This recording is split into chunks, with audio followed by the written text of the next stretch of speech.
Hi, Jack. How are you? Very well, yourself? Yeah, I'm very well, thank you. So, look, let me just tell everybody who's joining us today. So, today I'm joined by Jack Visick. So, Jack is the owner and also co-owner of multiple businesses, mainly in hospitality, food and beverage industry, but also tech as well. So thanks for joining us today, Jack. And look, why don't we start off with you telling us a little bit more about, your businesses? Okay, cool. Well, thanks for the intro there, Simon. So yeah, as you said, I sort of co-founded a few different things. My main project at the moment is a brand called Need, Need, which we are essentially a coffee brand, but we are becoming a little bit more than that. And there's more of a sort of founding story behind it, which involves a TV show and whatever else. But we So made I've got to introduce. I've got to stop there you a second there, Jack. So I read up about this. So you and your partner were yeah. the winners of a Channel 4 program called Double Your Money. Have I got that Oh, right? yeah, double the money, yeah. Double the money. Yeah. And also you won by quite a significant margin as well, didn't you? We did, yeah. Yeah, yeah, Yeah. yeah. It only got one series, so I don't know if it's coming back to the TV. But yeah, it was a sort of six episode show where you had to double your money in a different business each time. It was pretty real. It was real time. It was pretty raw. So we generally had to do it. There was no help. And then yeah, we created the brand within the show. And we were going for I mean, we're selling coffee. We're forced not forced to sell coffee, but there were a lot of different business ideas we wanted to do. When we were given the 10 grand in the morning, we had to quickly decide what we're going to do. Channel 4 had to sign off the idea, and then we had to just to go for it. So we wanted to create a brand that people could resonate with, that had sort of a bit of a story and could have an experience tied alongside of it. Because anyone could just sell coffee or anyone can sell a product these days, but you've got to have you've got to have a story, you've got to have personality, and you've got to be able to have something tangible that people can experience. So um, yeah, we sold like 5,000 bags of coffee in a couple of weeks. We got in some nice premium coffee collections and clubs, and now we had some good PR off the back of it, but we've had to sort of rebuild the brand and work on the foundations a lot over the last year. So we have a couple of sites which sort of like extension of the brand, so people can come and get the whole look and touch and feel. I'm actually in one at the moment. Um, so so yeah, yeah, we had a bit of winnings, which didn't go as far as we'd like it to, Yeah. but made it, made it work. So yeah, so that's with my fiance, Natalie, who is great. She's very hands-on. She's a great personality. She's very intelligent, very shrewd, and a great partner to be with, really. Um, so, but behind that, I've got a small chain of pubs, hotels, as well. Yeah. Sort of under a brand called Cole and Co. We have a hotel down in Bramber, which is actually being featured on Hotel Inspector. Wow. We're filming the final episode tomorrow. Yeah. So watch out for it. We picked it up off a guy who was selling it, who'd had it for like 18 years with his family. With everything that's happened in the last couple of years, hospitality, cost of goods gone up, cost of living gone up, labor gone up, people's spending habits changing. Hospitality is a very tricky world to be in, and he was really struggling. So we picked that up and I presented it to the TV show. I actually asked for help because I was like, wow, I've got this thing now, and I generally needed help from Alex Polizzi, who's the what's it The called? The hotel maker. inspector. The hotel inspector, of course, Yeah. yeah. And she's Because her babackground is what Hilton, isn't it? I think. well, she's part of the Forte Yeah. Oh, family Forte. That's it. Yeah. Yeah. who've got lots of hotels, and she has her couple of hotels as well. One of which is the in Alfriston called the Star. Yeah. Don't know if you know it. Great hotel. So yeah, so I gave them a video and gave them a look around, and they casted me and my partner pretty quickly because it was pretty horrific state. Things were falling off the walls, Yeah. the color schemes. It was dire, Mm. pretty embarrassing. So we were genuinely a good case for her to come in. So she tore us apart. We've done a bit of work on it, and we do a bit of a relaunch on Thursday. So Well, I'm definitely going to look out for that as well. Um, so Jack, look, I would go as far as saying you're a serial entrepreneur. Okay, you know, there's a lot of things that you've been involved in. Is it? I mean, you've had things, the coffee station, Bootopia, Plateful. yeah. Obviously, you mentioned the pubs, that, need drinks as well. Um, so when did all this start? I mean, when you were younger, did you want to be a business owner? How did it all start out? My father has always been in business. In fact, he comes from the motor trade where they have a garage within the trade. It's been going 140 years, four generations. And I think growing up around him being in business and working all the time, and then surrounded by that in the early days, he got me into work quite quickly. I was doing several different paper rounds and other jobs from the age of 13. When I was 16, 17, I had like five different jobs and somehow was attending college. And then I actually stopped it all and went in to do ski seasons. So I was up the mountains, living the dream, and then on the beaches in the summer. And I did relatively well within that industry. And I was around hotels and chalets particularly. And I was pretty good at what I was doing. I was good at upselling to guests because I believed in the product and I was knowledgeable of it, and knew that there was actual value there. So I did quite well and gave people good experiences, got good reviews. But in my last season, I had an accident, broke my foot in a few different places, so I had to come back to the UK. And interesting story, about a week or two after being back in the UK, I signed a agreement on a closed down backstreet pub when I was 21. Didn't really know what I was doing, didn't know what I had sort of signed up for, what I was personally liable for. And I remember the first night I opened, I had people threatening me. There was knives pulled on me, bricks through the windows. I remember my dad turned up looking pale. I remember it really clearly, wondering what the hell I was up to. Um, and I think I was very lucky. I became a man very, very quickly. And I actually turned it around. I made it to a music venue. I was only 21 when I signed the lease. Yeah, and I made quite a success of it, and that's where I kind of learned the skills of business. And when I say that, I think I made more failures and more mistakes during those years, which helped. You still make them now every day in business. You're learning something new. But yeah, that was definitely a steep learning curve that kind of gave me the fundamentals for business, for hospitality. And then I kind of grew hospitality from then on. I found some opportunity in events, mobile event work, and I then got a three-story multi-venue. I built everything quite quickly and then lost it all. Wow. Um, didn't really know, didn't just have that many business skills or good sort of accounts acumen really, and didn't save when you needed to save.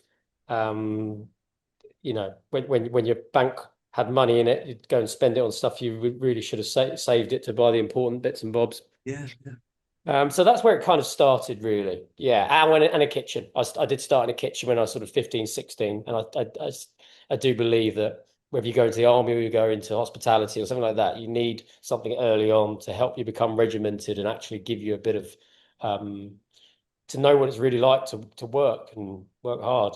Some discipline, some structure. Yeah. Yeah, both of actually when you say the army, the kitchens, things like that. There's a lot of processes and systems, isn't there, for both of those type of things, and I think that's really important as well. But also having that in both of those as well, using initiative. Yeah, yeah, Yeah, yeah. you've got to be able to create great things. In the kitchen, you've got to be able to, and sometimes actually try different things. Same in the army, you've got to be able to think on your feet because you could be in different situations. But you follow the processes and systems to get you there. So, oh, look, well, by the way, thanks for explaining that background. I mean, that's great. You certainly threw yourself in the deep end there. So other than sort of signing this lease at 21 and those experiences that you had there, what would you say has been your biggest challenge that you've faced as a business owner? Yeah. I knew you were going to ask that, and it's really difficult. I think the biggest challenge really, and I found all the way, and even now, is priorities and where you put your energy. Okay. Because you only have a certain amount of hours in the day. You only really have a certain amount of productive time to do things. I've got a bit of ADHD as well. We all have. But when it comes to shiny objects and trying to just get jobs done, I could have a hyper focus hour of about an hour of getting a lot done, whereas I could sometimes go a few days or a week where I end up focusing on completely the wrong thing. Yeah. So it's often like having a plan, having direction, having none of that, and you're just treading water a lot of the time. And I think that has A, been a challenge, and B, making sure there's enough cash flow to stay afloat, really, particularly in hospitality where the margin is super low. You don't have a buffer, you don't have a cushion. Yeah. So you have to be really, really particular and tight on numbers the whole time. Yeah. Yeah. And Um, and in terms of your, how do you overcome that? Because you're absolutely right. Time. First of all, time. There's, I always say the first lesson of time is there's never enough of it. Okay, you've got to accept there's never enough time. So how do you manage your time? I don't think I do. I don't Okay. think I don't think I do it very well. Yeah. Yeah. If I could, safely say that that is what I definitely need to work on. And I'm trying. I mean, I tried last week to put an afternoon off in my diary and got to the morning and already I'd lost that afternoon off. So, and that's my own fault, but I, it's definitely hard. I have obviously several different sites. I've got management teams on the pub side. I then have the brand that I work with my partner. I've got a few other tech interests that we're constantly building. On top of that, every day there's a new idea that I have to try and like put to the side. Otherwise, I'm online. I've already created a domain. I've started building something in Replit. I want to give it to a friend to test to see if it's got legs. I think there's a guy called Rob Moore who's actually in property, and he always talks about compartmentalizing your Mm. days and your weeks, and I think that is what I need to do. So to answer that question, I don't believe I am very good at balancing time. Um, Well, if it, I like what you sort of said there, Jack, because look, there's going to be people watching this that and listening to this, and I like that you're open and honest there. You've sort of said, look, no, actually, it's an area that you need to improve and develop on, and you've got an awareness of that. And I think the point there is that you mentioned it earlier as well. Nobody's perfect. There's always things that we need to continue to work on, and it's actually having the awareness of that and saying, right, okay, I need to develop those areas. And the reason I thank you for sharing that is because often other business owners look at people like yourself and other sort of successful business owners and go, oh, they've got it made, they've got it all worked out, they've got it, they know what they're doing, and how do they do it? But actually, you've been very open and honest there and gone, no, actually, there's things I need to work on here, hopefully that gives other people confidence that, yeah, not everybody's perfect. So yeah, thank you for sharing that. And look, you mentioned earlier that I really sort of picked up on and liked. You mentioned about, with needs. You mentioned about the story.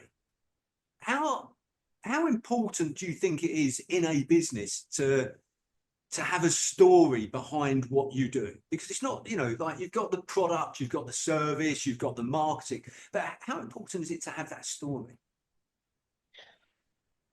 it's whether it's a story or something people can believe in Mm, and relate to is the kind of same thing there.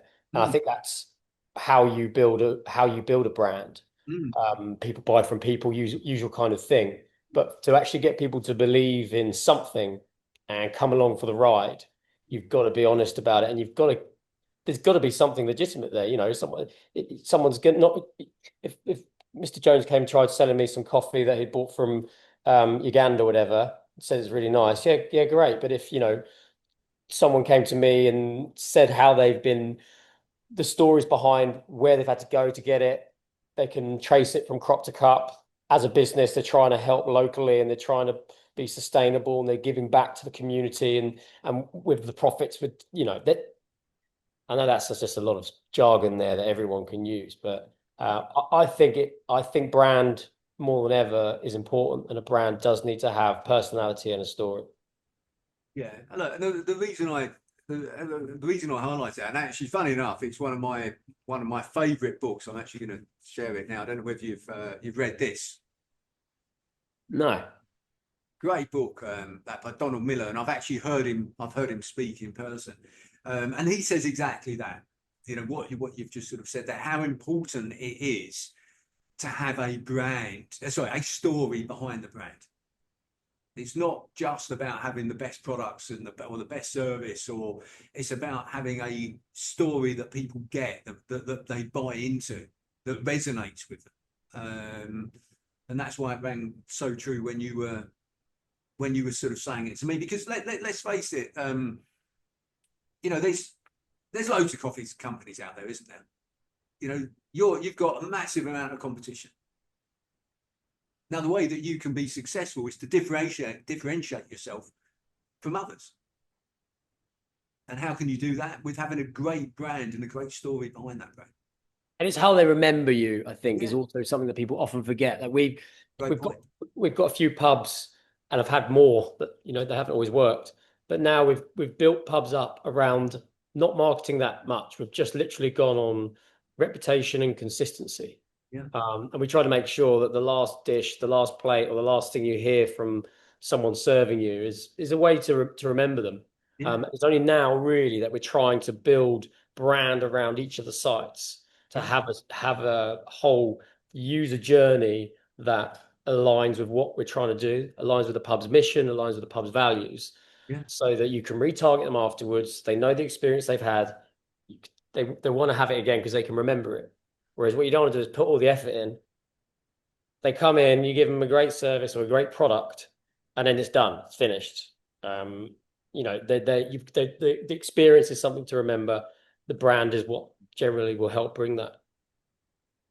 Yeah, that even makes me think of another book that by a gentleman called Michael Heppel. I think it's called 5-Star Service. And again, in that, it's talking about the experience that you've just sort of said, how you can make it a very a special experience for people that wants to make them come back and talk to other people about it. And actually, you create this group of people that just want to tell other people about the great experience they've had with you. Yeah. They're called raving fans. Yeah, exactly. So yeah, no, I love it. So what's been your biggest learning since you've been in business, Jack?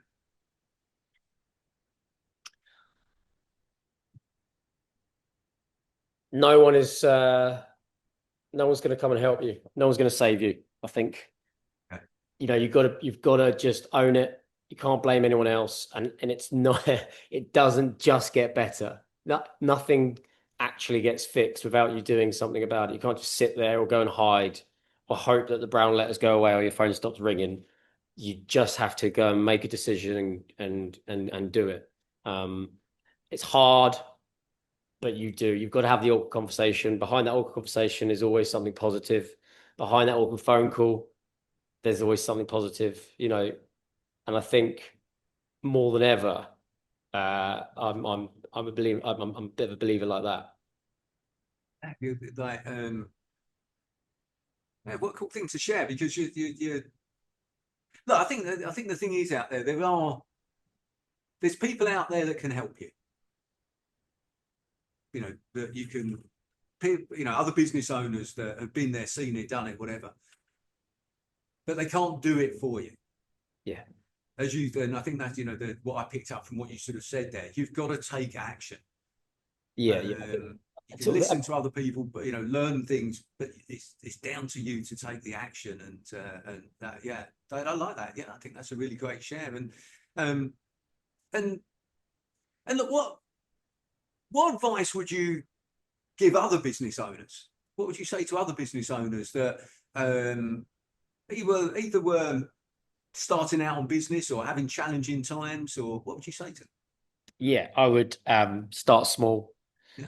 If you've got something, test it. Don't, I always agree with going all in. I always agree with taking the risk, particularly if you're young and you've got time and you can do it, like you can afford to do that. But um, if you don't try, you're never going to know. Yeah. And I also get a bit fed up with people just constantly telling you they've got all these ideas and they're going to do this and they're going to do this and it never happens. I'd rather at least hear that they tried, and failed and admitted they failed and then tried again. So yeah, I think you've got an idea and you really believe in it, build a little concept, check with your family and friends and see if it's worth doing. Test the market first. I've been in tech a little bit. We've got several apps and we're building a couple of big platforms at the moment. And in the early days, we've had to pivot so many times because you go out, we spend nights, hours, days building something that we think is going to work, and even throwing loads of money at something like that. And you get it to the market, and there's just no use case for it, or there's no actual real problem. You can't just if you can create a market, then you're winning. But we're not Bill Gates here. You've generally got to try if you're trying to solve a problem. You've got to get open. You've got to ask people. You've got to test the market. So I don't know if that answers your question. It does absolutely answer my question in terms of, yeah, look, absolutely key point is, and actually, I think that answers both to people going into business and people that might have challenges in their existing business is understand your market. Do your market research. What is it that people want? What is the problem that people need solving? And focus on that. And then, yeah, I always, I always say, I was taught this years ago, which is the two most important words in business are test and measure. Test it and measure the results. Yeah. And if it works, great. Then you can do more and do more and do more. If it doesn't work, okay, it's not so bad. So Yeah. test and measure. So great shout. Yeah, I like that. I think what people ask me for advice. I don't always know why. But one thing I think at the moment, particularly in hospitality, is I'm trying to, with a couple of people, we're trying to build a couple of solutions that help people in hospitality, because that's generally what I've been in. And I do feel like my kind of mission at the moment is to try and help other people in hospitality, particularly why it is such a tough time. I think we've had 220 pubs close already this year. We've got Plateful, which you mentioned earlier, is a sort of a platform which brings the power back into the SMEs and the small time cafe owners and restaurant and bar owners, where they don't have the time. And I've been there and I'm there to do all of the admin, the marketing, they're trying to push their business. They just want to get in there and do what they do well. Yeah, yeah. So we've built a selection of marketing tools where the business can plug in. There's scheduling tools in there. There's content creation tools. There's loyalty cards and all sorts in the pipeline. We've got a bit of a sustainability thing as well, but it's just trying to build systems and platforms to help other people in hospitality make money and get their life back. I'm also working on something called Chef Pantry, which is why at the moment, and I don't know if do you have many people in hospitality listen to this? Yeah, yeah, no, definitely. There's all from all industries, yeah. So yeah. Well, at the moment there's a major chef shortage. Yeah. Good chef shortage. And people out there are making silly money on agencies where I used to have it, not anymore, but I used to have to go to an agency. I need a chef. Mm. I don't really get a say of who I get. I just pay a ridiculous fee to get them. I then pay a ridiculous fee on top. And then sadly, the restaurant next door to me probably gets the guy the next week. And he's just, so we're building a bit of a platform where, and it's already in use, where it's sort of, there's a zero fees, zero commissions platform where chefs can be connected with venues. You can rate and review them. You can pay within the platform. It takes care of all of the admin and invoicing and stuff, so the chefs don't have to worry too much. We're even we're going to be working with the Burnt Chef project, so we've got some giving back to people within the industry. And that, again, those people that don't have the money to pay for commission fees or can't afford to have a chef who they've never worked with before, never known someone to work with, come in and destroy their business in a week, because it doesn't take long after a few bad reviews for it to spiral completely out of control. So yeah, I'm sort of just a bit of a mission at the moment to help myself, but also help other people within the industries just be a bit better and get through. You know, your passion for what you do is really coming out there, Jack, and not, you know, not just from a business perspective, but from a community perspective as well. So, Jack, look, there's one question I really like to ask everybody that's kind enough to join me on this, and the question is this: what's the best advice that you would give to an 18-year-old you? So, if you could go and speak to yourself when you were 18, what would you say to yourself?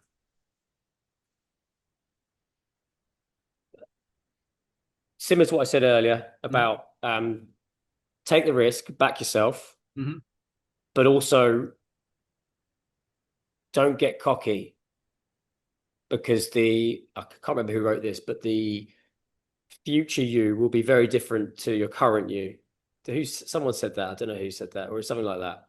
Or the person who's going to take you there requires someone else to then take you further. As in, you've got to evolve, you've got to learn, you've got to get better. You don't know it all. Yeah. So yeah, I think evolve, listen to your peers, listen to the people above you. Just work really hard. Yeah. It is a combination of learning and doing, isn't it? Really is. Oh, there is. The person who got you here isn't the one who's going to take you further. Yeah, there's a phrase that I like, which is very similar to that, which is what got you here won't get you there. I think that's the one. Yeah. I think it was Marshall Goldsmith, I think, that said that. What got you here won't get you there. So, yeah, and then the other one that came to mind when you were saying that was do something today that your future self will thank you for. Yeah, I mean, that's a good one. It's very easy to get caught up. I think I've just coming out of a bit of a 10-year stint of just pure overwhelm, work, driving for something I'm not even sure what it was, just caught in the hamster wheel. I'm just reaching that point now where I now know that I have to change things or change my outlook in order to progress further. Yeah, no, it makes sense. We go through various stages that, yeah, we have to do that. So, well, look, thank you for everything you've shared today. And I really appreciate you taking the time to speak with me and share more about your business, but also your journey as well. So thank you very much, Jack. No, thank you. I appreciate you asking me to come on, and I look forward to hopefully us two catching up and a bit of mentorship from you to me in the future.